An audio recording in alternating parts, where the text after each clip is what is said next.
আসসালামু আলাইকুম বন্ধুরা, আজ আমি আলুর চপ বানাবো। তা আলুগুলোকে সব পরিষ্কার করে নিলাম।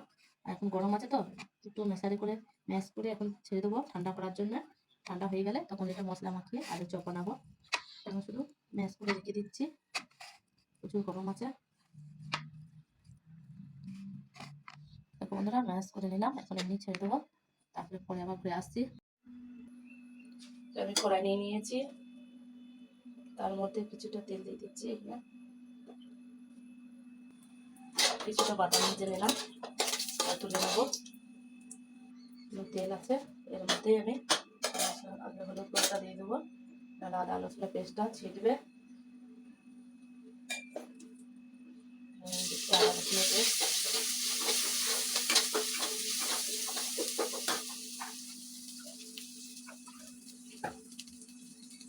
লঙ্কা গুঁড়ো,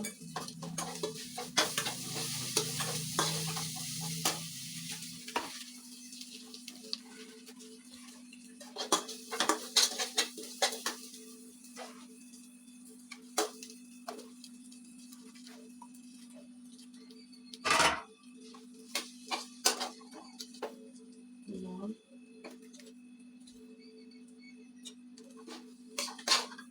ভালো করে মাখিয়ে নেবো মশলার সঙ্গে।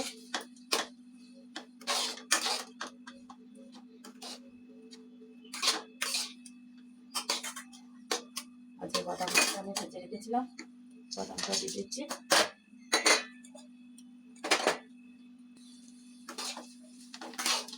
দেখো বন্ধুরা, আলুটা ভালো করে মাখিয়ে নিলাম মশলা দিয়ে। একটু ঠান্ডা করে দেবো, তারপরে চপটা বানাবো। আমি গ্যাসটা বন্ধ করে দিচ্ছি। দেখো বন্ধুরা, এখানে আমি তেল গরম করতে দিয়ে দিয়েছি, আর আলুগুলো সব ঠান্ডা হয়ে গেছিলো, এমনি করে নিয়েছি। যখন ছাঁকবো চপটা আমি তখন চ্যাপটা করে নেবো, এখন গোল করে নিয়েছি।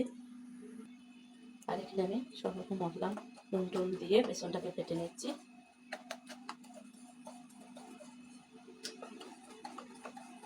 ভালো করে ফেটে নেবো বেসনটা।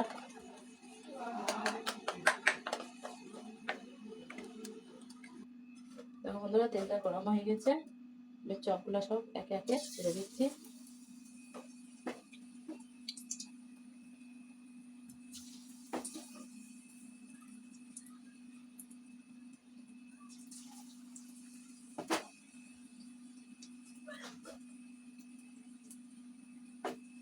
চারটে দিয়েছি আমি।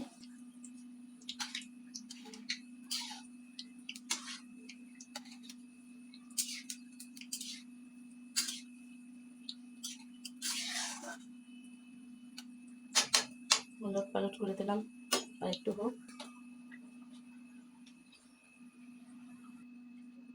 দেখো বন্ধুরা, এগুলো তুলে নিলাম, কালারটা ভালোই এসেছে চপের।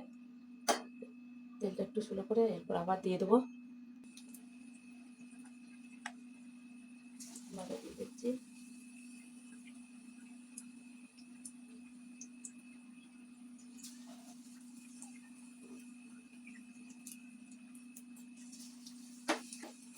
চারটে করে দেবো। চপগুলোরও কালার চলে এসেছে, কি সুন্দর। তুলে দিচ্ছি।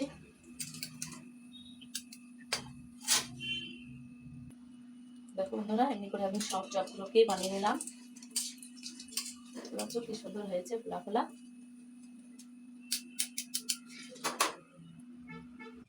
দেখো বন্ধুরা, আমার আলুর চপ তৈরি হয়ে গেছে। তোমাদেরকে যদি আমার আলুর চপের ভিডিওটা ভালো লাগে, অবশ্যই লাইক কমেন্ট করে জানাবে আর পাশে থাকবে। আমার ভিডিওটা দেখার জন্য থ্যাংক ইউ সো মাচ বন্ধুদেরকে। টাটা বাই বাই, আজ এখানেই শেষ করছি।